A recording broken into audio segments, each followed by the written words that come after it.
Hi F2Ps, it's Goodfellow here from F2P.com, and today we are checking out Throne Kingdom at War from Plarium. It's a new MMO, just come out. It is a browser-based, medieval-themed, city-building MMO. Now, if you are familiar with Plarium, you may also be familiar with two of their other titles. There is Nord's Heroes of the North and Vikings War of Clans. I think those are the titles off the top of my head, and I can't be bothered going digging out the list, but I'm pretty sure that's what it is. So Nord's was the first, not the first, I mean, Plarium have done plenty of these city building games for a long time, but Nord's kind of has a very similar graphical style that Throne Kingdom at War has, and also Vikings War of Clans. So they switched their graphical style up to this really great looking style. Just like the detail on these houses, you know, got this little dude, this hero in his house. You got some guards moving around on the ramparts, marching around. That's pretty cool. And in the previous two titles that we just mentioned, you had this similar kind of living town area in both of those as well. Plarium are the first to say, and they kind of advertise it, that they have a formula when it comes to their strategy games. And you can come at it from different directions, I guess. They're marketing it as being a formula, and you know, so you see the same kinds of features, the same types of gameplay from game to game, and the only thing that ever really changes is the theme. So some of their older games, you know, you might have you know, something about pirates, then something about, you know, futuristic battles, and as far as the game mechanics, it's all essentially the same thing, it's just got a different skin on it. Now they turn around and say, oh, this is the formula. I find it hard to then embrace each game like it's a brand new game, because this looks and plays exactly like Vikings War of Clans, which played exactly like Nord's Heroes of the North. So, and the fact that these are kind of fantasy-based, kind of swords and medieval type themes, again, it just makes that similarity between the three of them way too close for me to personally be subjective and completely separate the comparisons. I don't think you can do that. They've basically just made three versions of the same game for whatever reason, and the games are successful and they look great. The artwork's always different. It's the same kind of style, but I mean the city layout, the town layouts in the other two games are completely different.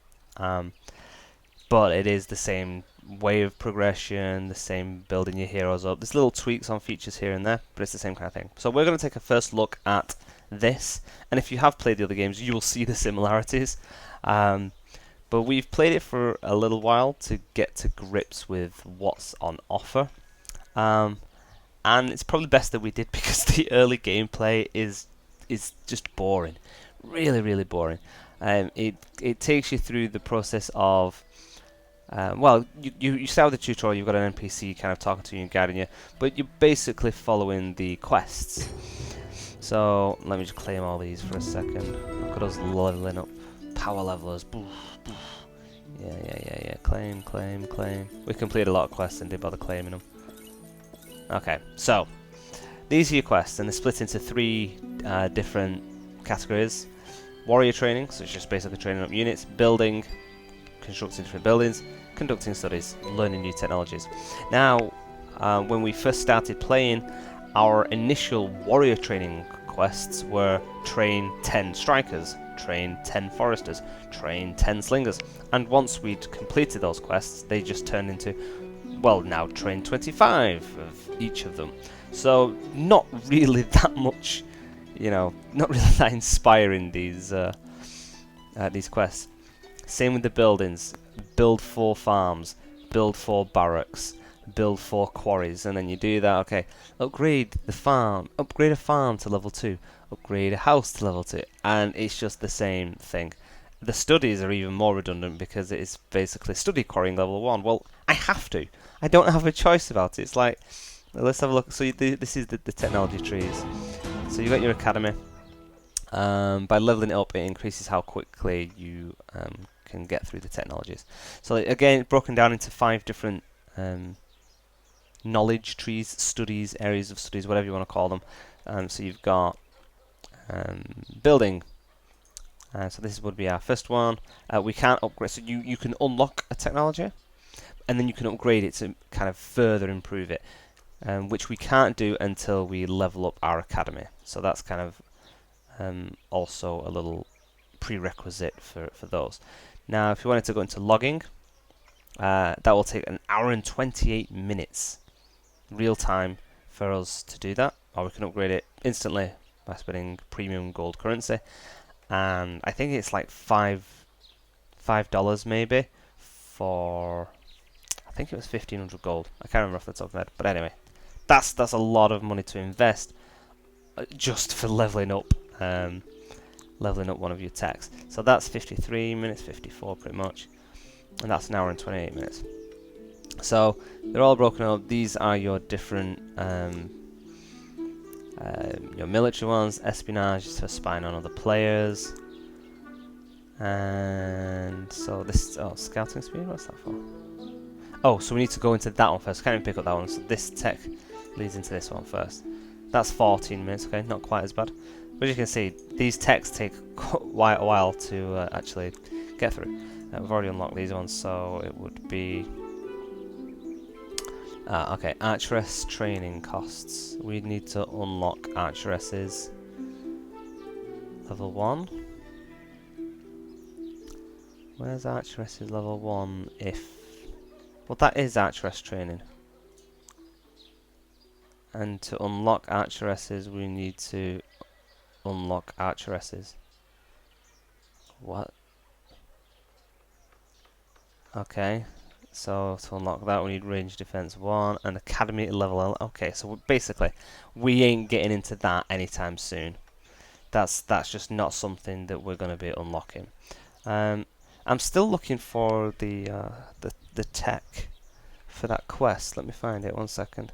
So I've got the quest. Study quarrying. Okay, so it's just quarrying level 1. So quarrying level 1. We had already seen that. I'm just trying to demonstrate this. So it was under economic, I think. So yeah, quarrying level 1. So I've got a quest to study quarrying level 1. But there's nothing else that I can do because that's what you're gonna have to do anyway. You know, I can't unlock any of these because I need quarrying level 1.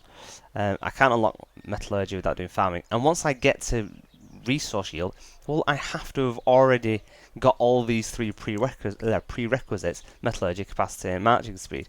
So it's not even like it's a branched tech tree, because I have to get them all and get all the prerequisites before I can even get to that. So it really just kind of funnels you into getting specific techs in certain orders. But anyway, the whole point was the quest system. It's kind of pointless. Second to this, so this is kind of explaining, because this is supposed to be a first look, but I've already kind of had the first look on my own. Constructing a new building. We'll go over here. So this is where we have basically our production buildings. So you can choose what you want to build: farms, lumber mills, stone quarry, mines. So you get food, wood, stone, and metal. So let's say I want to build a lumber mine. It's going to take me 59 seconds to build it. But it's not, because if anything is under 5 minutes, then you can complete it for free. I can upgrade it, but I can then do it for free. I can't upgrade anything higher than level 3 until I upgrade my main palace. Okay, so there we go. So we've got another building. So then I can do another one, and I can do, let's go with a stone quarry. And that's 1 minute 9. Well, no, it's not. I just go back into it because it's free, because it's under 5 minutes. and then I can upgrade it, but it's free.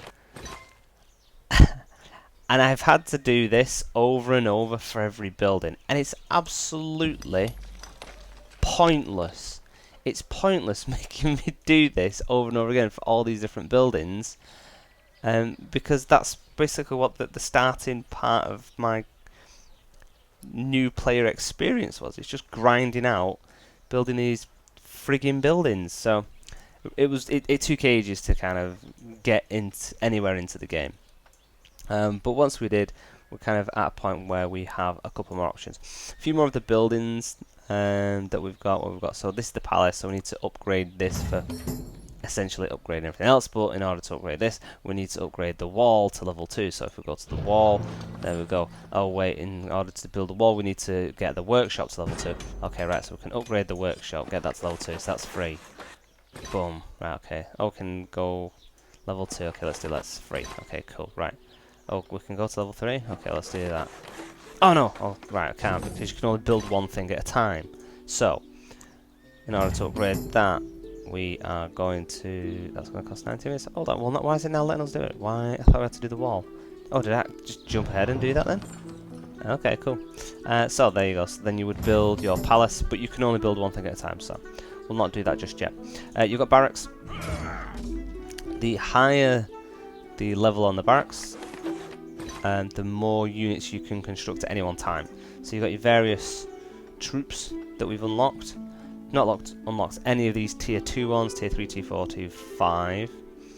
And again, for us to unlock these, we need to study the knowledge tech trees, and they are, like I said, it's very tiered. It is bottlenecked. It is it's kind of a hurdle that you have to get past, and you're only going to get past it at a certain point in the game.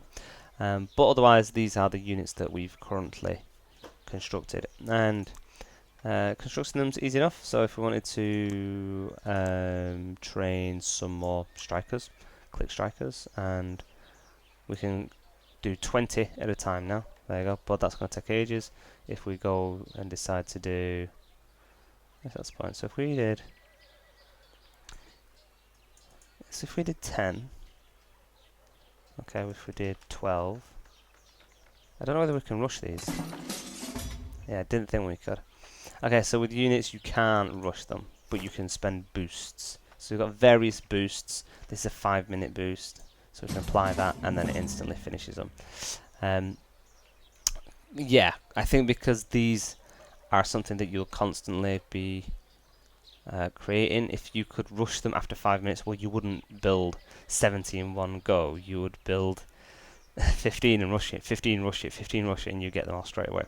But obviously everything does carry on once you've logged off, so you could, if you wanted 70, you could set 70, log off, and then come back later. Because realistically, that's what you're going to do with the game. You're not going to sit here and kind of play it for hours and hours and hours. There's just not enough to do, because you'll run out of resources, or you'll hit level caps, or you'll have used up all your stamina.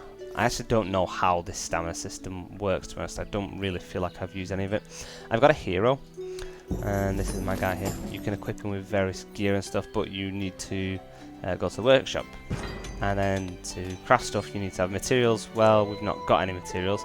If we want materials, then we can accomplish errands and receive rewards. So let's go and... There you go. Oh, we got some rewards there. Find a new source of water. There you go. So that'll give us some more gear. So these are little clicky things that you can do to get materials and stuff like that. Build some gear, equip your guy, and as with everything, like with the knowledge, the tech trees and stuff, they all just boost your general efficiency for running your city. So that's pretty much most of the city stuff covered. Then we can go. Oh, sorry, that was actually the wrong button. This is the world map. So these are all the different kingdoms, and within the kingdoms, this is going to take us about to the town. Within the kingdoms, we can see our little town, city, whatever it is here now, and we can attack other players. We can attack AI units. So we're going to attack a fugitive. Now, before you can attack this was just weird. Before you could attack this for PvE, and that's all it is, just PvE, we had to unlock one of the technologies. Okay, but it was literally the first technology in the assailant knowledge tree, and it took like 44 seconds to unlock it, which for me is a really redundant prerequisite to put in the game if it's that easy to do. It's how about don't bother putting that in and just let me attack things. Second to that, I had to join an order, so I had to join a guild. I could create one, but I didn't have the gold to make one, so I joined an open order, just for, you know, just a bunch of people where you don't have to actually apply to join them. You just kind of click, yeah, want to join, and then you instantly get accepted. So there you go. That's what I've done. So we're going to attack these guys. We can go for a normal attack or heavy attack. Attack the assailant repeatedly over the course of 1 hour to get an offense bonus. Well, if we go for a heavy attack, he's just going over, beating stuff up. And then once this has happened, he'll come back, and then I'll get a battle report to tell me how I did. So let's have a look. Mail, reports, attacked a fugitive, huzzah! There we go, so that's what we did. We've got some experience, bashed him up a little bit, health, minus 12.8.5. So we could attack him again. Oh no, we can't. Oh, okay, so that's what your stamina does. Okay, it's the first time I've attacked anybody, so there you go, you can see how much of an effect that has had. So that's just my hero, so he can attack stuff on the map. Now we can try attack players. You can use espionage and send in your informer. So let's send them, see what they say. If you send your warriors to conduct espionage or an attack, inaccessibility, oh okay, inaccessibility will no longer have any effect. Are you sure? So basically the bubble we've got around us at the moment is called inaccessibility. It's like our immunity. It'll expire in 16 hours or if we hit a certain level, I think. But because we're deciding to attack, it basically takes it away from me. He's level 7, I'm level 2, I'm attacking him. He's probably just going to rip me a new one once we finish, but that's fine because we're just doing this for a first look of the game. So he can attack me all he wants, that doesn't bother me. Oh, we've failed to conduct espionage. Okay, they've probably got high wall defenses and stuff like that, so we're just going to attack them anyway. So let's go for red. You have reached the maximum number of simultaneous matches. So increase the number. Okay. Right, they've returned now. Okay, now I should be able to do it. Okay. Oh, you must have a military camp in your town. Okay. Let's see if we can make a military camp then. Where will that go? House, barracks, infirmary. You know what, I bet I don't even have the tech unlocked to build it. Port. Military camp, I don't have it. So requirements for building the building. Okay, so I need an inn. Okay. Let's build my inn. I need a stone quarry at level 6 before I can build an inn. Okay, basically we're not doing any raiding today, ladies and gentlemen. Again, there's just so many blockades. It's very, very structured about how you're going to get to do anything. So let's see if we can attack. Okay, so we can attack, we just can't raid. I'm not entirely sure what the difference between an attack and a raid is. I think the raids will come back with resources, the attacks, I'm not entirely sure. So let's just throw everything we've got. Yeah. So 60 out of 2,500. Yeah. We ain't got that much, so let's just send them. Vastly outnumbered here. We're probably going to get smashed to pieces. Can boost it. Let's boost it. There you go. Hurry up. Oh, okay. We've not got any, so we're not going to spend 1,000 gold just to rush them. We're going to go and attack Killer Pro 85. Alright. So yeah, the guild that I've joined is Dist. We'll have a look at the order. Your warriors. Oh, they're returning. Okay, let's find out how it went.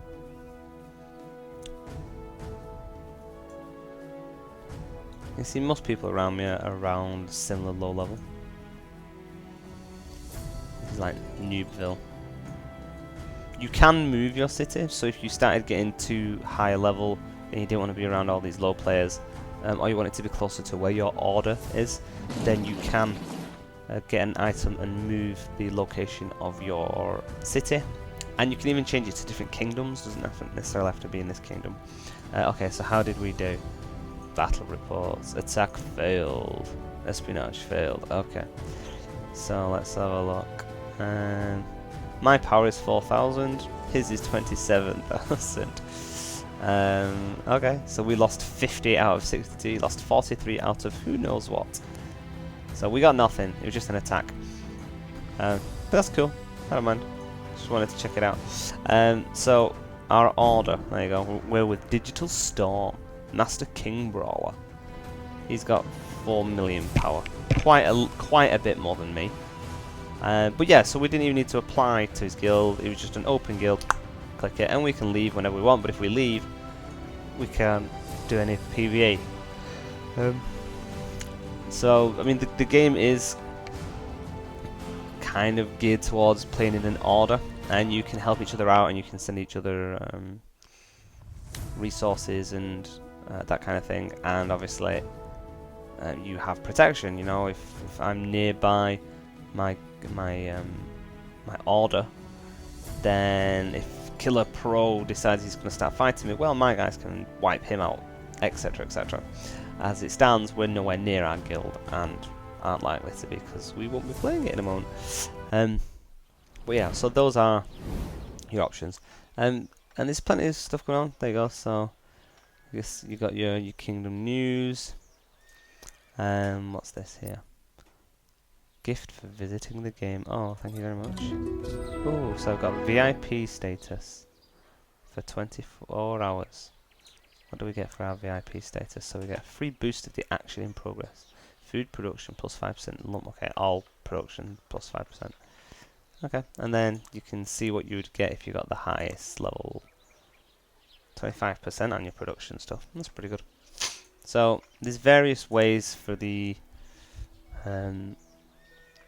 like a VIP subscription. There's premium currency. You buy boosts and stuff like that. So plenty of stuff to spend your money on in the game if you want to. And that's basically the crux of the game. It is a combination of building up your city, building up your units, and fighting other players. And you can kind of keep an eye on what your power is and your orders rankings. Let's have a look at the order. So let's have a look. List of orders. So that's their power rating. I guess these are the big boys here. And they've got 40 out of 100 members. Info. Let's have a look what they think. Admission to order closed. Starting here, the world shall know pain. Oh my word. So you need to have 1 million power before you can join them. And if you're absent for 3 days, you'll be booted. Seems fair enough. Membership. So yeah, 128 million. Pretty powerful. Pretty powerful. Plays the game quite a bit. But yeah, so you're playing for rankings, and that's kind of the, I guess, the overall appeal. And if you're in an order, then you get to do all this kind of stuff. If you're not, then you're kind of going solo, which is a bit of a dangerous thing to do because you're probably just going to get raided all the time by orders. So it's always good to have that little bit of protection. But in that, if you are an order that is at war with other orders, then you're kind of jumping into a larger war and become a target by proxy. But there you go. So I mean, it looks great. It looks really good. I love the graphic style on it. The gameplay is a little bit slow to start. It's a game that you're just going to pick away at. It is one that you log in every so often. You queue up whatever it is you want to queue up, and then you come and check back later on. Not really something that you can sit here and play for hours on end. But for what it is for a city builder, it's pretty good. So there you go. Thank you for watching the video. Hopefully, as ever, useful and entertaining. If you like the video, then please give us a thumbs up. If you want to see more of them, hit the subscribe button, turn your notifications on, and you'll be informed as and when we release any new videos. And as always mentioned, we do plenty of new games, old games, early access, alpha and closed beta. You can check us out on Facebook and Twitter, where we do all sorts of news, reviews and giveaways. I'll announce in them. You can check us at f2pcom or over on our official website at www.f2p.com. So thank you guys for watching. I have been Goodfellow, you have been you.